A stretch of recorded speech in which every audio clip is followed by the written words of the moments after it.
Plants vs Zombies is an illustrious franchise that has been running for 15 years, which is impressive for a video game comprising anthropomorphic plants shooting projectiles to take out slow-moving reanimated corpses.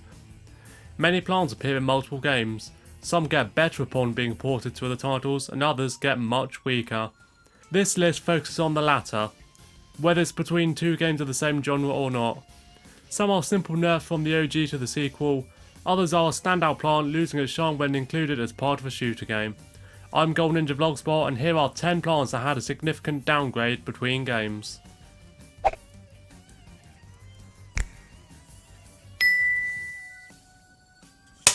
Number 10. Tall Nut.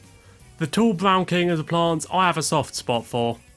Mostly because he's the plant that I look like the most, minus the brown part, but he's a tanky guy that absorbs a lot of damage, and he can block jumping zombies, and of course, the tears. In Plant vs Zombies 2, he got an indirect nerf thanks to the meta, that meta being infinite plant food and a bucket load of zombies that bypass defensive plants, the buckethead not included. He acquires a health buff, but he's no longer the toughest plant in the game thanks to GW2's existence, but you know, he's still worth keeping around thanks to his HP. In the shooters, however, he's relegated to an ability, and a pretty underwhelming one at that. He's now part of a tribe of defensive nuts the Cactus can place down, but they're pretty weak and pretty small, so Cactus can't really use them for cover. Sure, they have some use in ops, but once you get the Iron Maiden, sorry. Johnny! You might as well make the full-time switch to the tougher guy, even if you only get one charge of him as opposed to the Tall Nut battlements. Number 9. Kernel Corn. The Corn class is arguably the best new one in Garden Warfare 2, unless your aim is equivalent to that of a blindfolded marksman in the middle of a hurricane, in which case you may favour Rose. More health than average, a super accurate and damaging primary weapon, 2 great abilities, and a third subpar one that improves greatly if you know, you pay. Even the weaker variants in the class are pretty strong. And then we have Kernel Corn in Battle for Neighbourville. When it comes to class rebalancing on this game, results may vary, but probably the biggest step down is KC, but not the Sunflower Band. He has 25 less health, fair enough, that puts him on par with Soldier. A Shark Shot that feels more like multi-rocket. I don't know. Butter Barrage replaced with Butter Beacon, which revealed the enemy location, unless you hit one more damage to enemies under the waves, and you lost me. This is personal bias coming in, but I've never liked enemy tracking abilities. I don't like Scuba Soldier's gimmick, I don't like Hanzo's Sonic Arrow on BFN's copycatty Overwatch, and I don't like the Beacon. Its damage buff is basically a worse version of Rose's Jinx. The legendary Shogun upgrade is a nice asset you can get for him, but otherwise, a huge drop from his GW2 glory. Number 8. Pea Pod. Look, this guy is actually pretty underrated in Plant vs Zombies 2. He's a space saver, synergised with Torchwood, and with the right setup you can get the heads filled reasonably quickly. He's great in Wild West because of minecarts and his plant food destroys. On Heroes, aka the game neglected in every PVZ downfall video, he's a cheap Mega Grow card that sounds a lot better than it really is. His gimmick is that he gains 1 additional strength and health point in every round, while costing just 1 sun. Top notch, right? Yeah, about that. You have to keep him alive to make him worthwhile. Early on there's a bunch of others that outclass him, not to mention he only has a single hit point on the first planting. And even then he can be taken out in one go by certain cards such as Rolling Stone. You can use team up plants to offer some degree of protection for him, as well as untrickable cards, but all things considered, this plant is generally not a good card that is vulnerable in the early game due to its low health, and still vulnerable to numerous tricks in the later game. Number 7. Jade Cactus. A few plants got hit with a nerf from Garden Warfare 1 to the sequel. Toxapeia is another major one, getting hit with a blast radius decrease, but that was a warranted nerf just because he was way too annoying and overpowered in the first game. Jade Cactus, however, why? The character was very solid on GW1, not overpowered in any way. The extra health and splash is a nice trade-off for slower speed and slightly less damage, but they sausaged her in the sequel for no rhyme or reason in an early patch, decreasing her ammo by 2, damage by 1.5, and then in the next patch she got a reload nerf and splash radius decrease. But future Cactus is still allowed to one-shot scientists across the map. Yeah, great balancing, PopCap. Jade is not a bad character on the second game, She is still okay, most definitely a bottom 3 cactus, but this is the definition of an uncalled for and unnecessary nerf. Number 6. Garlic. This one's one of the most notorious cases of a plant being turned into a complete bin bag in the sequel. I'm not a fan of garlic in the first game.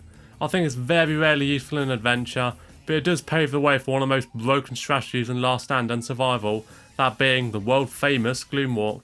In the second game though, he's without a doubt one of the worst plants period and a bottom 3 adventure plant. He may look the exact same as he did in the OG, but the quality drop is insurmountable. The major reason for this is that the meta screws him harder than Turner and Felipe, since there's more zombies that don't eat plants, and he's done dirty by being introduced in a world packed with zombies like this. Virtually all special zombies there counter him. And on top of this, he got a health reduction. Well, he statistically has more health, but there's a delay in his effects so zombies get more bites on him, disposing of him quickly. Gloomwalk is still technically possible with Fatbeak, Gloomvine and with some planning Kiwi Beast, but the reduction of his defense and high amount of non-eating zombies, or otherwise those immune to him, make this far less effective. He does have a niche use in Jurassic Marsh to repel zombies from dinosaurs, but overall, yeah, he sucks. At least he became a decent drone in the shooters though. Number 5. Dandelion. It's harder to compare spawnable plants from different game genres since they serve different purposes.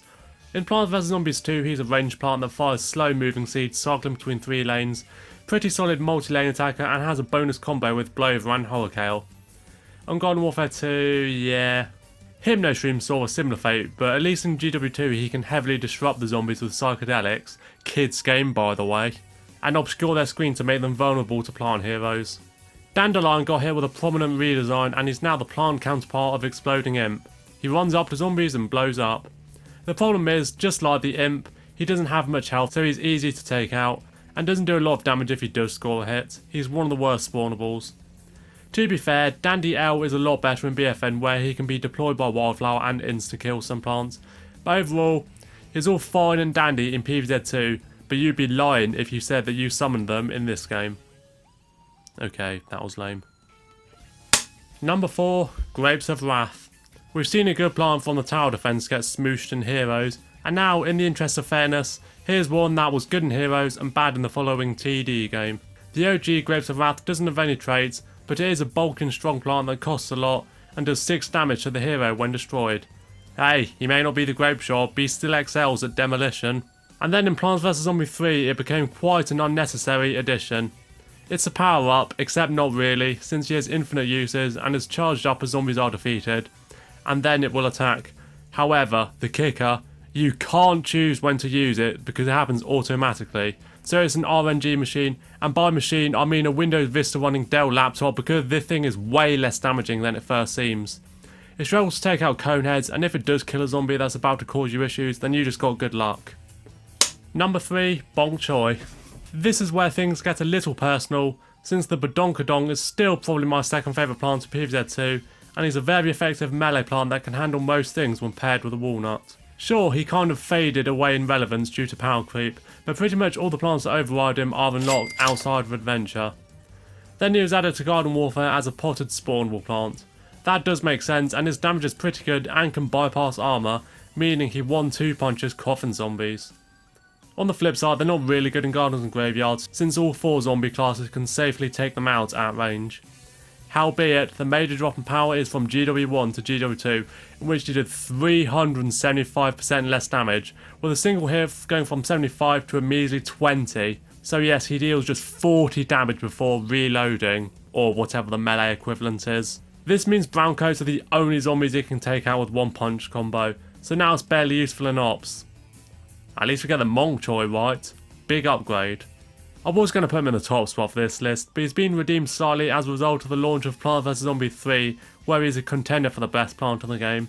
But from PVZ2 to GW1 and then GW2, it's been a rocky road for the Choy. Number 2. Cherry Bomb.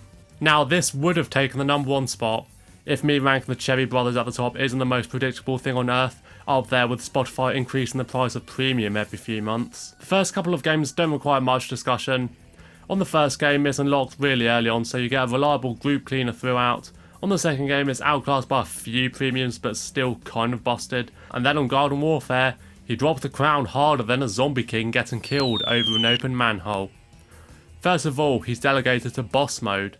You know, that 5th character on the game that nobody likes, which is a bummer because it had so much potential. Getting to play as Crazy Dave or Dr. Zomboss and striking from above to help your team. That being said, the healing and revive stations are decent enough, so the Cherry Bomb airstrike sounds killer, right? Well, maybe it's a killer for browncoats that have already lost 80% of their health. The shots are scattered all over the place, so they're not hitting a lot. Their critical damage is only 70, which isn't anything spectacular, and it takes a long time to recharge. Yep, he's so bad that I don't even miss him in Garden Warfare 2. In PVZ3, he became a power-up. Not great using the goat to highlight pay-to-win mechanics, but at least he is actually powerful in this game. I mean, his status still makes him a downgrade compared to the first 2 games, but he smoked the cherry airstrike. Before I get to number 1, here are a few honourable mentions, or in this case, horrible mentions. First, Shroom. This one's a notable case of a plant that did need the nerf, so I didn't have it as a full-fledged entry, but limited lifespan of the Puff in PVZ2 combined with less health and ease of planting other more powerful plants due to the high sun accessibility render this plant less useful than in the OG. Secondly, Tangle Kelp, once again from PVZ1 to 2, but this one I've mentioned too many times, so let's just leave it there. Finally, Spikeweed. A turbulent history here. Weedy little Spike is a forgettable plant in the original, a versatile supporter in PVZ2, and a close range tool in Garden Warfare 1 and 2, but this all culminates in a disappointing ability in BFN where it's fired as a projectile, meaning you have to rely on a zombie to walk into it as opposed to before when you could trap them to instantly win a fight up close, and the healing when a zombie gets snared doesn't make up for this downfall. Oh yeah, and is in the original PVZ3. Huh. And number 1, Scaredy-Shroom. What a hot mess, eh? Even on design alone, this plant could take the top spot, because this revamp is meme level terrible. You may know I'm a staunch defender of Scaredy-Shroom in the first game. I've always preferred him over Shroom, and pretty much swapped him out once I unlocked Scaredy and beat the remainder of Night and then Fog with him.